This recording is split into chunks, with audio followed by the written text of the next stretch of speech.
Mieux maman sola na bundesimaj. Mieux ba chérie totala bundesimaj. Bimage TV, ya boss Yves Mavamba lobi bana Congo Central babi seno tala ma fort biso tout talaka Bimage TV ya boss Yves Mavamba babi ba mpena bazana Congo Central o betu ba onso no ba Congo tukala même kuna mputu o kuna vata ino onso lutoma talanga Bimage onge ngiri ya utalanga kya senu nge utalanga bana mataju bakangi masolo na poto babi bazo tala mais mono tala kwa mintala lutoma tala kibeni Bimage TV mono kise kwa mi kwa mamuri ya kuna vovu ya mula muni ya kwenda kwa mi nyarkosa zalagine sapere yena papa wemba nyarkosa lata kabila mbaya shere monda tieto yebi mekombo ya nyarkosa salaka nga pasi mingi na motema nyarkosa donc boss Yves Mavamba lubi babi Bimage TV yango mte kangi so ibi biloko nanga na okanga oti na Bimage to tala ma partout. Salut Balandia Bimage TV, bienvenue dans votre émission Histoire du Congo présentée par Aurélie Vango. Nembi Ponabino, le fils Mukoko, Azali secrétaire général, il y a UDPS, il y a une mobilisation, il y a UDPS. Tous années na kata plateau na biso ya Bimage TV, Torolobela concernant ma cam oizo le cas na UDPS. Bonjour monsieur fils. Bonjour maman. Bonne santé. Santé ça bien. Joyeux Noël. Merci. Na catholique, merci beaucoup. Ok, pourquoi c'est so boni basango ya UDPS? Ouais, UDPS tout ça bien, tout ça en super forme, donc tout ça bien tout préparé cacao tout bien départ à Kabila transition sans monsieur Kabila. Ok, monsieur fils Mukoko. Lobito kakiki ntizaki ya koninga na sous ordre ya monsieur monseigneur Mosengo alobaki soki 20h ebeti bana kin basimba siffler babeta siffler alors bana kin babeta ki pe siffler skopo na bino IDPS bozoki sawango ndenge. Ouais, d'abord et salamaki lobby et pas monseigneur Mosengo UDPS tant que parti politique toza laïque mais et salamaki lobby et ala qui était Église catholique et la Kisaki qui est église pas donc église pas au milieu du village mais aux côtés du peuple congolais. Église catholique et la Kisaki vraiment sa maison mère et la Kisaki qui tiba sala ba école tiba sala ba hôpital bazape na amour ya o ba ben amour de la patrie. Donc ba chrétien ba manifesta qui désir na bango ya komona lisusu pouvoir en place te pe désir na bango ya ko rappeler na pouvoir en place que ça sous pouvoir mon légitimité nga tant que chrétien catholique nga pe lobi na beta ba siffler comme tous les autres chrétiens donc ils a affaire à suivre kaka pour Kabila ifakende. Alors, sango wana tan ko mena matoi na bino à part non koza non chrétien pour beta ki siffler pour za chrétien. Est-ce que sango wana na matoi na bino tant que bana IDPS besoin que on ndenge. C'est une bonne initiative biso IDPS initiative nyonso oyo ekoki kozala pona départ Pierre pona départ à Kabila toza obligé ya ko saluer yango. Donc toza obligé ya ko saluer yango pona départ à Kabila et je dis encore très fort je suis chrétien mais s'il s'agit même que tout ça la pacte à Satan, s'il s'agit même tout ça la pacte na Satan pour Kabila Kende, moi je suis pour. Donc yo chrétien on ça la pacte na bato pour na olongo la Kabila yo chrétien. Il s'agit parce que Kabila lui-même aza donc Kabila a même peuple congolais na niveau mo ya bassesse au ba peuple nyon so monde lelo ba commis supérieur na biso. Donc, s'il s'agit de faire même pacte avec qui que ce soit pour Kabila Kende, on est d'accord. Tout soutenir l'Église catholique, mais le côté déploré, les églises de réveil, entre guillemets, ou bazomi benga de réveil, quelques églises de réveil, bazo travailler pour nous soutenir, pouvoir où ils ont assoiffé, pouvoir où ils ont assoiffé du sang. Pouvoir où ils ont aux abois et à M. Kabila. Na ba colite, ne ba mende, ba tundu et consort. Na ba chadar et consort.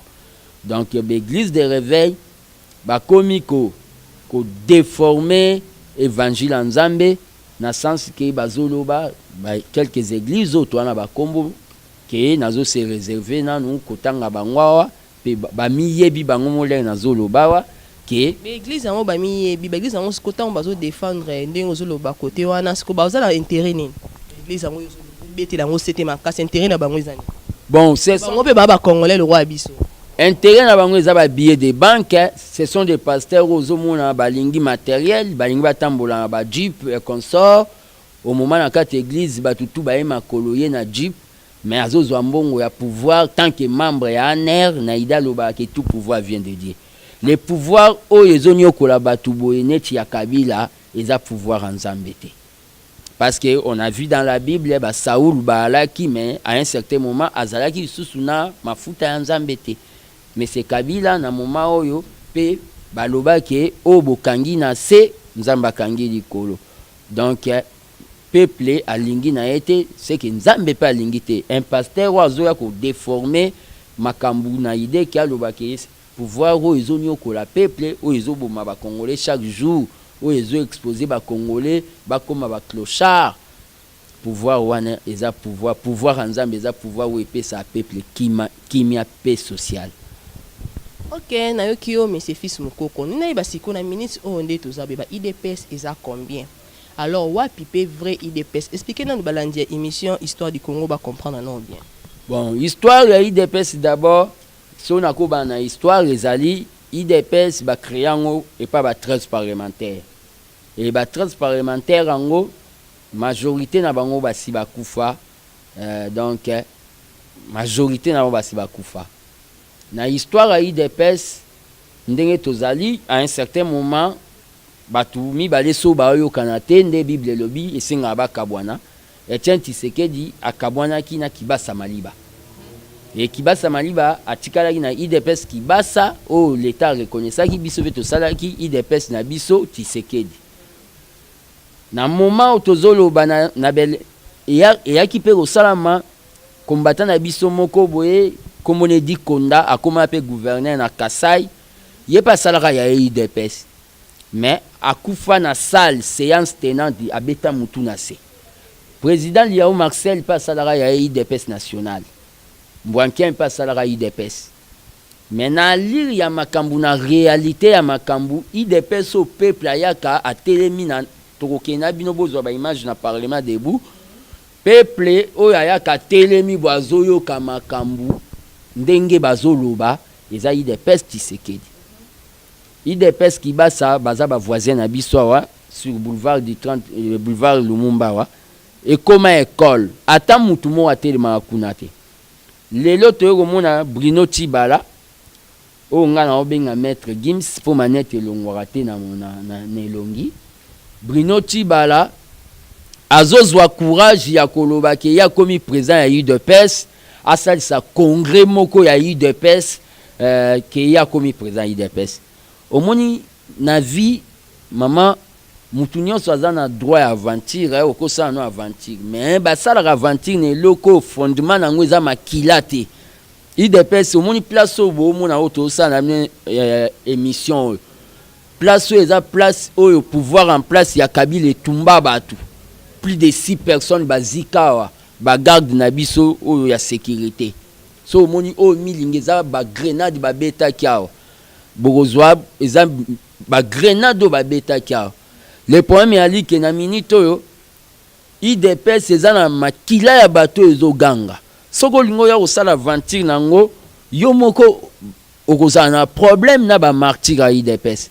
C'est que Bruno Tibala osala pour na biso eza non événement et en plus de cela sur le plan des droits nako lobelo komoko je regrette kazala juriste ko kosala aventure à boy. Dans tel na sens nini il était secrétaire général adjoint chargé auprès du président de la République, auprès du président du parti.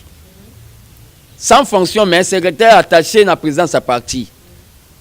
Tolongola et auto-exclusion yena mubaki. Kolongola tolongola on a eu des PS. D'abord, la logique, il y a une organisation morale, il y a une personne morale, n'est-il des PS, c'est une personne morale. Celui qui peut engager les partis vis-à-vis des tierces et Zali, c'est lui qui fait l'intérim. Pour Tshisekedi Azal sousté. Moutazo sal intérim na moment où il secrétaire général Jean-Marc Kabound. Yo adjoint, nous secrétaire national en charge de la mobilisation. Je ne peux pas engager l'IDPS na 6 moro supérieur net congrès. Donc Tibala et le Saleza azo accomplir mission ya Kabila o ezali ya koluka ko fragiliser l'IDPS. Mais opinion eza zobate batu baebi, il y a l'unique l'IDPS eza aventure, eza vertige ya ba billet de banque talaga mpia keleka ki moi trop eza ben moi ba billet de banque o azui ya ngonde ezo sala ke et puis c'est moi vertige na sens wana mais IDPS eza moko oya moni neti mubaki pa linga sala ya aventure à congrès oya moni ke akosala IDPS ifumbwa IDPS nini aosala mais soki tozongi sou na 2011 IDPS Kibasa et plaçara ba député IDPS Kibasa et plaçara ba député na 2011 IDPS Kibasa et plaçara ba député biso to plaçara pe ba député mais il s'est fait que biso to bimisaka 42 députés deka ka ba kotara te o ba yo 42 députés en élection et salama na 2011 na 2011 na compte IDPS mi balende ba kotara te ezali Félix Tshisekedi a kotarate na petite sœur ya Etienne Tshisekedi madame Chika bango ba kotarate po balanda ordre oyo topesa ke muta ko kota tolongole tolongola 42 députés ça prouve que sinon bino 42 députés wana ba komaki na ngambu ya majorité po ba trahir IDPS ou po bolongole bango ba koti na kati ya élection quand ba kozali ba candidat député na compte ya majorité ou na compte ya IDPS mais tant même ba kota ki na élection en 2011 ne sale ke bolongola bango tondenge un parti politique c'est un parti de discipline au moins na Kenya opposant na bango oyo a retiré candidature na boke na élection c'est-à-dire parti za la discipline biso l'air toke élection en 2011 to gagner Tshisekedi a gagné qui Kabila s'imposer parce que monsieur Kabila a reconnu ça qui que l'élection sama qui bien té na conférence de presse à sala qui na kisangani kuna na anglais a reconnu ça ka yango que l'élection sama bien té déjà c'est quelque chose to yebisa ba député ba kota te po to yeba ke so ba koti na kati ya parlement o ya Kabila ba kotikala ko kangata mpuku te to yebisa bango yango ndo moni ba depuis ba kota ba motion nyonso ba salaka et chouaka ba député o ba yokagité o ba mona ke non il fallait ba kende ba zo ba jeep bangonde to bengana bango nyonso to bengana bango to tikalaki ndenge to tikalaki le problème est ali ke Kibasa elona ngana ba Kibasa abimisa député te et bon Tibala ndenga azolo ba sa IDPS vous croyez vraiment que l'IDPS Tibala na l'élection oyoya sans Kabila lobby Tibala va gagner même siège moi na commune na communal je ne crois pas les problèmes ezali batuba eza sala aventure eza politique o ezala déjà o ba pouvoir dictatorial ba message ko sala po ba boma mouvement de la libération du peuple congolais o eza UDPS. Ok, monsieur Fils Mukoko, toyokaki na congrès à monsieur son excellence monsieur le ministre Bruno Tshibala alobaki que IDPS ezayaye et akoya ko récupérer siège au ya 11e rélimité pour na yo olobini. Ouais, le problème est allé ezali que kolobana ko sala et eza des choses différentes. Mais on a congrès que IDPS ezayaye azoya pe ko récupérer siège au ya 11e rélimité. Yango na lobi que asala ngo tozo zelaye si monsieur Tshibala, ça j'ai dit ça tant que secrétaire national en charge de la mobilisation, so monsieur Tshibala ligne a anticipé, c'est-à-dire à mettre la charrue devant le bœuf pour le départ à Kabila, atinda ba jeune yazo pesa ba 5000 francs, bayawa na permanence ba récupérer lupango yo o Tshisekedi da sombela biso pour lupango Tshisekedi da sombela biso parti comme héritage. Tshibala aya a récupéré le quoi biso toza basi toza handicapé na fingité mais na lobby le quoi biso toza handicapé maboko katana Tshibala ya tozo zelaye na sina sali bémission tozo zelaye soka yete yenda robima siko véritable femme à pantalon donc tozo zelaye aya abotola biso permanence o ndenga zo kanisa po biso toza basi. Monsieur Fils Mukoko ozobanga te ke ozoloba wana aza premier ministre puis ministre na biso o lelo tozopesa respect mingi que je salue à pensant ozobanga te ozoloba soki lelo pena ayina ma est-ce que nous na besoin d'armée. Le problème est d'abord membre armée za TP ozoloba. Si tant ya na armée tant ya ko ya bien na ba Soudan na ye pena ko récupérer siège social o ya 11e limité Monsieur Fils Mukoko yo oza na makasi ya bundana ba. Le problème est d'abord bas soda oya koya bango baza bas soda république yelo na yebso baza bas soda oyo d'abord ba yebi histoire nazo ye sûr mais yende siko diriger bon ba diriger par yet eza ordre mal donné soda il fallait ba que ordre mal donné et quoi la exécuter. Nous allons nous défendre ou bien bibembego là ou après ti balaya à côté azui permanent. Mais ça non tant que ça makila Non, tout tant que ça, c'est eux qui tuent les gens parce qu'ils ne veulent pas respecter. Na test na binot. Ba tant que ça makila na test na bino bata idée parce que vous avez trop testi bolinga ko respecter ba ordre ya ba son excellence mais monsieur le ministre était on mona bakila na bakila bo tant que ça makila peuple congolais chaque fois la maram na bino. Tetites yo droit na tetites ko pesa nga différence nango. Bien sûr, mettons ordre moko eza ordre moko pesami pas mukonzi moko aza supérieur mais il faut qu'on exécute quand même. Non, le problème est ça au monde hein. Sori na go lobale o ko lobale msu tetites lem sunde to sala ba marche. Ya ondo zo benga tetites. Te par rapport que boy nanga zo ba partout boy exécute ka ba ordre te o ba pesa ka ba ministre likolo boy exécute ka ndete o ngana lobi yango. Ba ordre na bango eza ba ordre mal donné. Pe eza na soubassement juridique te na opesa exemple net ya marche à les 30 outi collègue. Constitution ya mboka et lobby boye. On informe l'autorité mais on ne demande pas toza na régime ya information par régime ya autorisation. Bango le ba mona manifestation mo au peuple a linga aloba ba komo senga autorisation ba komo ba to sa autorisation. Et y a des violations flagrantes ya constitution mboka. Déjà wana eza déjà quelque chose. Oh non, il n'y a pas question de tétitesse, c'est question de principe et de logique. Toza logique, puis toza constant en respect à la Constitution. Il dépêche nan to débordate na cadre que tout ça la haute Constitution et boyi. Toza toujours non violent, mais toza na droit à la légitime défense. Et le problème est ali les rozolo bakay ko banga peut-être. Moi je suis naza moi na IDPS. Naza mwana IDPS naza vacciné na oba bengi la peur, c'est-à-dire la peur d'abord ezali et le monde oya liboso combattant longola po ba bengi combattant, ça c'est un. Et à part ça na minito yonde tozoleka Tibala n'est pas mon premier ministre parce que d'accord à Senko biso pays des pestes au mandata qui était au monde so bwana moi club na kati ya club po yo kene ko engager club il faut la bénédiction ya batutu Tibala kenda na ndenge na ye sans mandat sans bénédiction ya IDPS yango ndo moni ke azokoka kosala te loko moko te po biso toza pembeni ya te po toyebise ke to rappeler que projet de société na biso en matière d'agriculture, de tourisme et le baboye.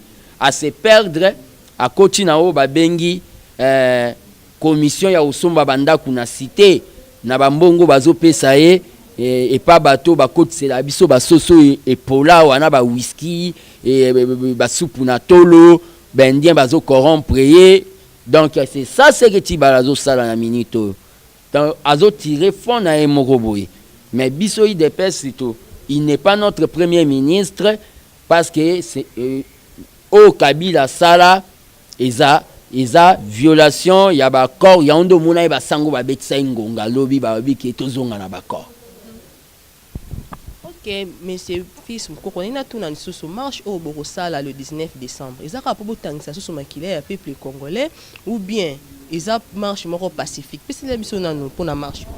Le problème est d'abord nous rectifier les sous les biso to ça marche exacte pour nous tangisa makila ba congolais. Tout le monde a un marche no mingi makila ya peuple congolais mingi ba to za ba victime bazala ke belé o ba kufa ka monsieur Fils. Eza du kamba boya te ya. victime pardon victime bazalaka ebele na bamarche na bino omona marche bosali marche ebele tokufi on totuna na marche oyo bokosala sur le 19 août ezaka tout en makili ya peuple congolais tout eza marche moko eza yango pacifique.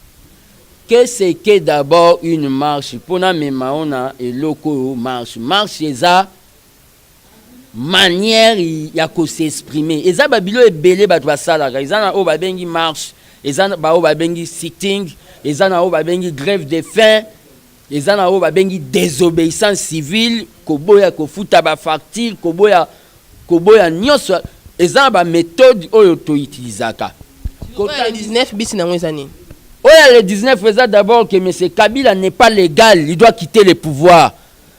On ne doit pas attendre le 31 parce qu'à ça violer l'accord, il doit quitter le pouvoir. Le peuple congolais, conformément à l'article 64, à se réunir, à pona mutumoro naître, à diriger la transition courte durée au Kenya élection. C'est ce qu'il y a comme Elo Tozolo Bao. C'est Kabila qui sort les gens pour tuer. Azobimisa ba milicien na Hollande qui na radio balobino ke à côté ba M23 à côté ba mercenaires et consorts pour tuer le peuple congolais. C'est lui entre guillemets qui est le garant de la nation.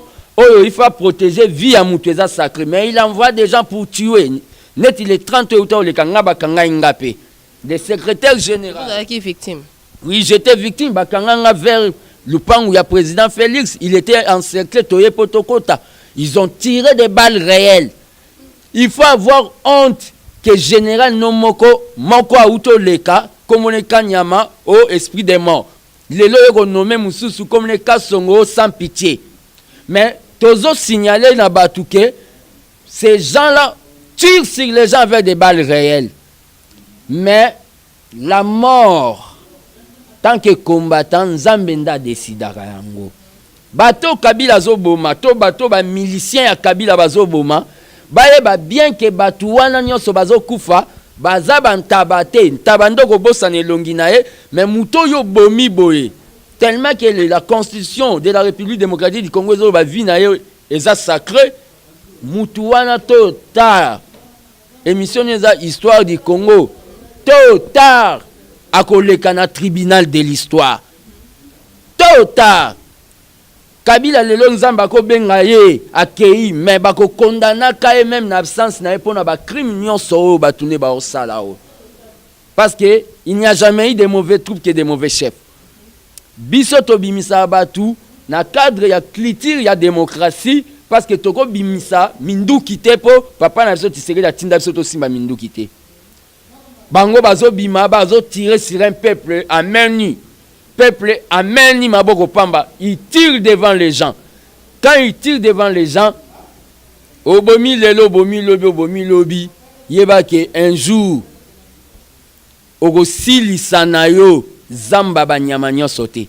Même si tu es moto ndengeni na Zamba, Ogosili sate. Bango bakanisa ke neti tiseke da zate, lelo IDP c'est comme fragilisé, mais lelo biso tozali, ba Jean-Marc Kabund Bazali, ba Félix Tshisekedi Bazali, ba Ribens Bazali, ba parlementaire de Bazali, Ligue des Fonds Bazali, école du parti et consort Tozali. Parce que bango calcul na bango que c'était que mort à Tshisekedi c'est fini. Yangonde na lobby atobo otumbi Zamba okosi sabanyamanyo sote, la lutte doit continuer pour Congo place to komi. Na ba ozomuna ba imondisi eza na ville, ba montagne d'imondisi. Bamabulu bayaka na 5 chantiers lelo balobela suma mba 5 chantiers te donc lelo ndeza boye balobela suma mba 5 chantiers te neti lelo chinois auto tuba congolais mbeli na zando vous comprenez est-ce que na Chine congolais ko ça parce que ba chinois wana bazali oyo bazali protégé par ba généraux ya Kabila. Monsieur fils mkonta ozolo mamba bon est-ce que oza sûr oza pe na ba preuve que ba chinois ou bazo sala ba être ba peuple congolais ba dégâts wana ki baza protégé par ba généraux tout baza protégé par ba to moko boy baza sima ya nini ya mapinga ya mboka na biso mais yo mona chinois soko ke na boutique ne bo discuter bo alobi olingi na benga abenga na être ka bande koni ba chinois ou baza na bona kini ko linga te o sa makamlo ko ya uti Togo oyebi bien que bato wana baza protégé bazalaka na bato ba main noire ils en ce sont des généraux, ce sont des colonels o ba protéger ba chinois ya onde ba koma ko se permettre ko beta ba congolais ba mbata. Image TV ya boss Yves Mavamou balobi bana Congo central babi seno etala mafort biso tout totalaka Image TV ya boss Yves Mavamou. Oui, toujours évoluer toujours dans l'émission na biso histoire du Congo, mais ce fils Mukoko nitoye ba loi électorale par rapport à UDPS. Ouais, position UDPS par rapport à la loi électorale pour na biso UDPS tozana nous na confiance ya Messie Nangate pour aza Caporal Kingakati azo travailler pour na compte ya majorité ya Kabila, bato Kabila, mouvance kabiliste. Tozana nous d'accord na été pour votre information na kangaka carte mo ya mwana mo ya 7 ans na lakisa yango. Lego bengenga na ngana ya nango prochainement na laksa. Mais c'est nanga ça sala o ba bengaka bourrage de liste donc ba enrola même ba na 7 ans. Ah bon? Azebi ke na Congo ba pona muntu akoma na point que a voter azala aba enrôler faut azala na 18 ans pas comme manger ndeni ba ko enrôler ba na 17 ans ba na 7 ans kasi ba benga même ata 10 ans 11 ans 12 ans mais 7 ans ba benga ngo bourrage de liste en matière ya élection nanga sala ngo nanga na ya osala so loi électorale na kati ya loi électorale ngo bazui bateo tolongwana o ba bengi papier tokoma na o ba bengi machine à voter. Machine à voter na pays moko boyonga na bengaka pas même des sous-développement mais un pays de hors développement au majorité ya batu batanga te à 70% pe en plus batu bayebi pas même ko sela ba téléphone Android na mboko boyela ba machine à voter et là ni basi batie na kati ya machine à voter wana basi batie déjà quand ya Kabila victoire au moment bazoloba ke mbongo ezate bazoya koloba na biso ke tokende tosomba mbongo akosomba ba machine à voter ane utwapi. Ça c'est de l'aventure biso pona biso loi nezate. On ne change pas l'équipe qui gagne baloba na sport, mais si une équipe a échoué on doit la changer. Donc le kola Kabila azokende mbamona loi électorale na ena bananga nayi penga nazoloba ke monsieur nanga ayeba bien que place neza na kasho pona nini na Côte d'Ivoire président ya parlement ya Seni na bango akota kasho condamné sur 20 ans 22 ans de prison nanga place ne ezana kasho pour haute trahison au lieu Seni ezala organe o babengi d'appui à la démocratie nanga komisi Seni organe d'appui au glissement penga na lobby ke biso UDPS pona biso que ça soit groupe nyonso batu nyonso bazo soutenir Kabila au communauté européenne ezotanga ba kombola bango o bakozwa ba sanction bakoki kokende CPI poso bake CPI kuna baokelia ba boudin baokelia ba cake il faut bakota kasho na makala babiloko tunanga osala pona biso ezate pona biso le 19 oyo tozali na manifestation toujours pour la ba base il y a départ à Kabila il faut kende bye le 19 oyo mais tozo regretter fort pour vérité za bokabwanité na minute oyo l'air biso to sa ba marchawa bino pe bato bozolanda ngai na niveau extérieur et sengeli bosala ko ba bengi ba sitting na ba ambassade ba manifestation na cadre to sala o ba bengi synergie na cadre que son abiso yo kana niveau communauté internationale mais bino comment botuna allo ndenge nini kuna c'est pas normal tout ça la neti batiniser parce que ndenge kana lobaka et pas ya batu eza likolo nzete suka il faut quitter donc Congo ndenge za bo Kabila zwa en otage vous ne pouvez pas nous biso bazana ba gaz taka batu bazo benga ba général sans pitié.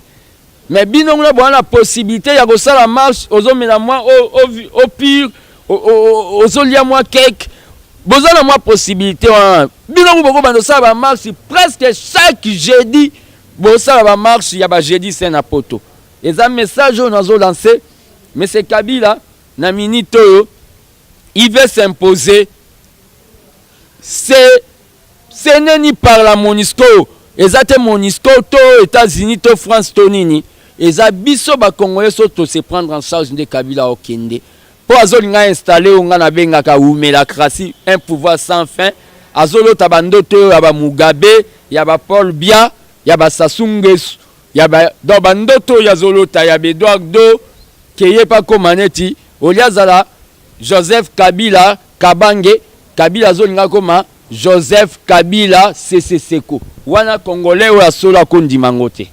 Ok, toyoka qui paraît que bozo répartir corps il y a monsieur Etienne Tshisekedi. Tu peux parler en 2018 et ça pour quand? Bon. Puis bon ça va bon ça on est. Ouais, to bande ba pour parler na administration ya monsieur Kabila po bango banda obanga o so correye et go bimisa désordre to bandaki. Mais ba manifestaki mauvaise foi na bango. Ndenge na ko ba comme ko kima ba rencontre pour to finaliser décision ya suka. Problème ya laki ya ba place to kunda tiseke na permanence baboyi gombe biso to boyi biso to go proposer ba to kunde na domaine na emo na nsele. Na domaine na nsele to suka ewa mais comme batu nyonso o balandaki na RTBF le président du rassemblement Félix Tshisekedi a annoncé que quand le président est dans le mois de janvier. Quand le janvier quand tout janvier jour rebelle janvier en colonie le premier le 18 ton colonie tout apprécie. Bon alors que est dans le mois de janvier il y a le col a yemoko a outi na bonne la précision. Non, je voulais dire ceci. Le col a outi a salari intervient au niveau ya Europe à kozala awa lobby na biso na compte ya matinée politique eza na 15h. Na osalo deuxième invitation ezamba liboso oya omona ambiance eza na IDPS morale ya laka po akozala. Oya na cadre matinée politique eza lobby na 15h. Wana nde akopesa ba précision quand est-ce que Koregoya. Pour jusque là azana nous libanda azoya po apesa ba masolo na marque wana. Mais le problème est ali quand le président et koya ndenge président yé poto kundaye na ndenge ya normal. OK, to komi déjà na fin ya année 2017, siko bilan ya IDPS par rapport ya année 2017, est ça positif ou ça négatif? Bilan na biso na minute est positif parce que na ndenge nini ozo souligner positif na ndenge nini lo nini bosani na 2017 oyo marqué makasi. Bilan na biso est positif d'abord est d'accord. Bakor à Saint-Sylvestre. Bakor à Saint-Sylvestre wana ndenge zalakana depuis histoire ya ba makambu ya ba négociation et banda. C'est pour la première fois opposition et Kenda et gagner pouvoir na Bakor, pouvoir attriquer Bakor. To gagner sur le plan test, to gagner. D'abord les Bakor. Bakor to salaki o endimisa Kabila ke akoki ko postuler lisusu te. C'est conformément na bakor. Ba comme de koninga ko défi ko kima. Bilan na biso msusu eza positif tant que ba membre présidence du parti na cabinet ya Kabound eza unité ya parti. Unité ya parti eza ini peto sali o to bengi nettoyage ya ba traître. To bengani ba traître o bazala caché ba sous-marin to bengani bango na cadre ke bakende na bango to bengana bango ba mubaki ba tibala ba zebele to bengana bango mais parti za solide na cadre ke tozo continuer combat parce que calcul Kabila là que après la mort de Tshisekedi IDPS ekufi. OK, to komi na biso na suka ya émission na biso histoire du Congo présentée par Aurélie Vango. On a yambaki pona bino monsieur Fils Mukoko oto betina masolo ya évolution ya IDPS. To komi na suka na pese merci mingi na mo boss on a bengaka Yves Mavambu, mon boss, mon patron. Pourquoi pas toi, mon réalisateur Bogos Anderson, sans oublier les caméramans ou asungi misa kitoko comme na ba Mikilia potonde bozo kotala biso. Coco Dema, les grands caméramans, image d'or, on a bien raillé image d'or. Sans oublier 12 PPL de Lille, joyeux Noël à toi. Joyeux Noël à Raphaël et Pape, Liban est égal à Mbongo. Raphaël et Pape, il va confirmer en haut. Pourquoi pas toi, Clarisse Van, on a vu que ça combattante à Makasi, qu'on a na kati à Londres, et moko yo kindenge Fils Mukoko, a PC libile ba combattant au boza di banda. pourquoi pas à toi Angéline Apaka, Michel Carole Van, on a pas si bien bambote belé na bosanité rivé ma zone non hein. Bambote belé ba joyeux Noël na bino bisika bozali.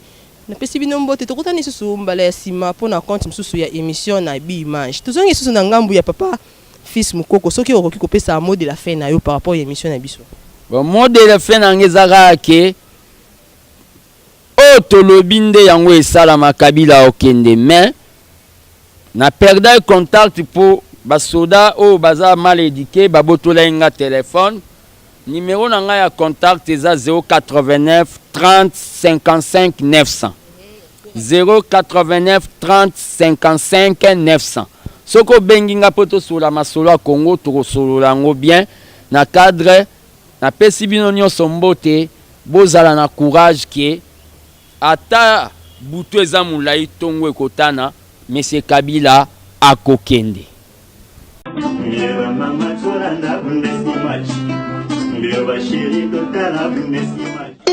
Image TV ya boss Yves Mavamou balobi bana Congo central babi seno etala mafor biso tout talaka Image TV ya boss Yves Mavamou babi bango pena bazana Congo central o betu ba onso no ba Congo tukala même kuna mputu o kuna vata ino onso to matalanga Image onge ngiri ya utalanga kya seno nge utalanga nge bana matadi bakangi masolo na poto babi bazo tala mais mono tala kwa mintala luto matala kibeni Image TV mono kise kwa mi ko kama muri akuna vovo ya mula muni akwenda kwa mi nyargosa zalagine sapere yena papa wemba nyargosa la takabila mbaya shere monda tieto yebi mekombo ye nyargosa sala kanga pasi mingi na motema nyargosa donc boss Yves Mavamou babi Image TV yango mte kangi so ibi biloko na ngana okanga oti na Image to tala ma partout